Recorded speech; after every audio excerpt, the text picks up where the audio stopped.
നമസ്കാരം കൂട്ടുകാരെ, ഞാൻ പീറ്റർ ചോളു. ഇന്നത്തെ വീഡിയോ അതായത് 20/5/2026 ബുധനാഴ്ച വൈകിട്ട് റബ്ബർ വിലയും സ്വർണ്ണവിലയും.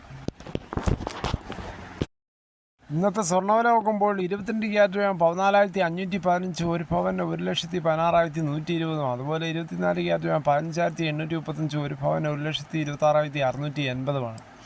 അതുപോലെ 18 ക്യാരറ്റ് വേണം 14,876, ഒരു പവൻ 95,008. ഇന്ന് വൈകിട്ട് 1 ഗ്രാമിൻ്റെ മുകളിൽ 120, ഒരു പവൻ്റെ മുകളിൽ 960 രൂപയാണ് കൂടിയത്. സ്വർണ്ണം വാങ്ങിക്കുമ്പോൾ സ്വർണ്ണത്തിൻ്റെ പരിസ്ഥിതി ഉറപ്പാക്കി വാങ്ങിക്കാൻ ശ്രമിക്കുക. അതുപോലെ റബ്ബർ വില നോക്കുമ്പോൾ റബ്ബർ വില കോട്ടയം വില നോക്കുമ്പോൾ RSS 4 kilo 258, RSS 5 kilo 255, ISN 20 210, latex 60% DRC 161 രൂപ 70. ഇതാണ് വൈകിട്ടത്തെ കോട്ടയം വില. കൊച്ചി വില നോക്കുമ്പോൾ RSS 4 kilo 258, RSS 5 kilo 255.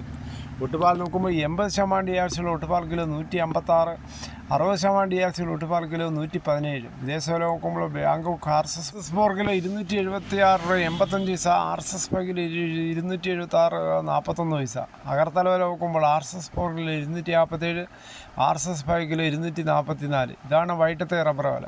രാവിലത്തെയാണ് compare ചെയ്യുമ്പോൾ 2 രൂപയാണ് കുത്തനെ ഇടിഞ്ഞത്. ആൾക്കാരും വളരെ മഴയൊക്കെ പെയ്ത് ടാപ്പിംഗ് തുടങ്ങാൻ സമയത്താണ്, റബ്ബർ ഷീറ്റൊക്കെ ആവാൻ സമയത്താണ് റബ്ബർ വില ഇങ്ങനെ ഇടിഞ്ഞത്. വളരെ നിരാശയിലാണ് മിക്ക കർഷകരും. കാരണം വർദ്ധിച്ചു വരുന്ന ലേബർ ചാർജും റബ്ബർ ടാപ്പിംഗ് കൂലിയും വളവും മറ്റും കാട് തെളിയിക്കലെല്ലാം നല്ല ചിലവേറിയ സമ്പ്രദായം തന്നെയാണ്. ഇപ്പം തൊഴിലാളി ക്ഷാമം, തൊഴിലാളികളെ അന്വേഷിച്ച് നടക്കുകയാണ് മിക്ക റബ്ബർ കർഷകരും. സർക്കാർ കൊണ്ടുവന്ന സിൽവർ ലൈൻ, അതായത് വേഗത്തിൽ സഞ്ചരിക്കാനുള്ള സിൽവർ ലൈൻ മഞ്ഞക്കുറ്റികൾ നീക്കം ചെയ്യാൻ റവന്യൂ വകുപ്പിന് നിർദ്ദേശം നൽകി ബഹുമാനപ്പെട്ട മുഖ്യമന്ത്രി VD സതീശൻ. ഈ സിൽവർ ലൈൻ കടന്നു പോകുന്ന സ്ഥലങ്ങളിൽ മിക്കയിടത്തും മഞ്ഞക്കുറ്റികൾ സ്ഥാപിച്ചു. അവിടെയെല്ലാം വസ്തുവും മറ്റും ലോണ് പോലും കിട്ടുന്നില്ല. അങ്ങനെ ദൈനംദിന ആൾക്കാർ വളരെ ബുദ്ധിമുട്ടിലായിരുന്നു. ഏറെ വിവാദങ്ങൾക്കും ജനകീയ പ്രതിഷേധങ്ങൾക്കും വഴിവെച്ച കേരയിൽ പദ്ധതിയുമായി ബന്ധപ്പെട്ട വിജ്ഞാപനങ്ങൾ റദ്ദാക്കാൻ മന്ത്രിസഭാ യോഗമാണ് തീരുമാനിച്ചത്. പിണറായി സർക്കാർ അവതരിപ്പിച്ച ഈ പദ്ധതി അന്നു മുതൽ തന്നെ UDF നേതാക്കൾ നഖശികാന്ത് എതിർത്ത പദ്ധതിയാണ് സിൽവർ ലൈൻ.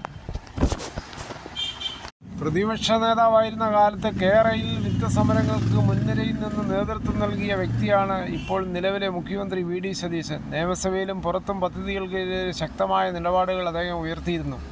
അന്ന് കേരളിനെതിരെ നടന്ന സമരങ്ങളും തുടർന്നുണ്ട രാഷ്ട്രീയ സംഭവവികാസങ്ങളും വലിയ രീതിയിൽ ചർച്ചയായിരുന്നു.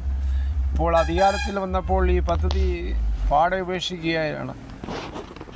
നമ്മുടെ നാട്ടിലുള്ള റെയിൽവേ സംവിധാനങ്ങൾ നല്ല രീതിയിൽ ഉപയോഗിച്ചാൽ, അതായത് ഉള്ള ട്രെയിനുകൾ നല്ല രീതിയിൽ സ്പീഡ് കൂട്ടി ഓടിച്ചാൽ, വളവും തിരിവൊക്കെ മെയിൻറ്റെയിൻ ചെയ്താൽ നല്ലതാണ്. ഇങ്ങനെയുള്ള കേരളിൻ്റെ ആവശ്യമില്ലാതാണ്. അതോടുകൂടി ഈ വീഡിയോയുടെ പൂർണ്ണമാകുന്നു. ഇത്രയും സമയം ക്ഷമയോടെ കേട്ടിരുന്നു വളരെയധികം നന്ദി.